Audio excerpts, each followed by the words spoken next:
বলেন যে আমি 8 ঘন্টা কাজ করেই 8 ঘন্টার বেতন নিতে চাই, তাকে সম্মানিত করা হবে বাড়তি ইনশাআল্লাহ।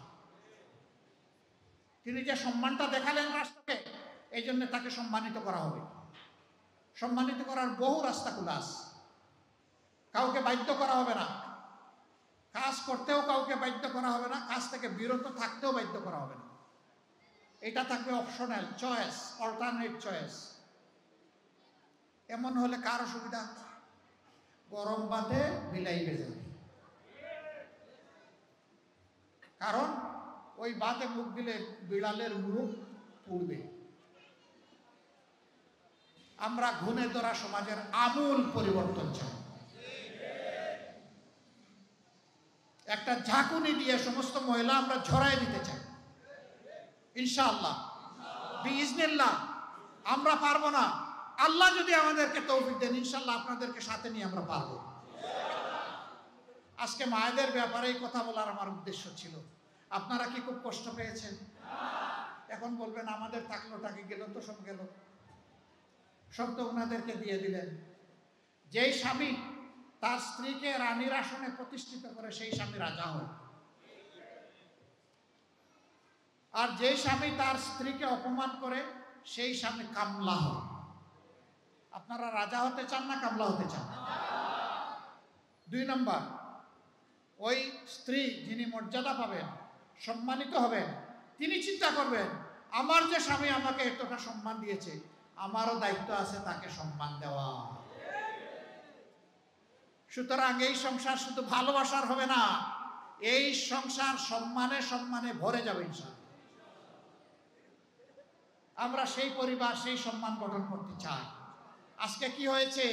ওই সম্মান, ওই মর্যাদা, ওই ভালোবাসা না থাকার কারণে সন্তানরা বিপদগামী হয়। পুলিশ অফিসারের মেয়ের হাতে অফিসার নিজে এবং তার স্ত্রী টুকরা টুকরা হয়। যেই পুলিশ অফিসার সমাজের নিরাপত্তা বিধান করবেন, দুঃখজনকভাবে তাকে সেই পরিণতি বহন করতে হয়। এটা কি জন্যে? ওই মেয়ের শিক্ষার অভাব ছিল না, ওই মেয়ের সুশিক্ষার অভাব ছিল।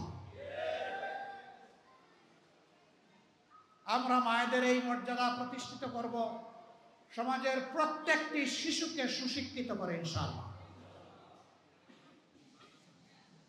এখন আবার কেউ যদি বলে যে জামাতে ইসলামী সব ঘর খালি করে, এখন তো মেয়েদেরকে দেখি বের করে দিবে, যেভাবে লোক দেখাচ্ছে। আগেই বলেছি, যার প্রয়োজন আছে এবং যার যোগ্যতা আছে সে আসে।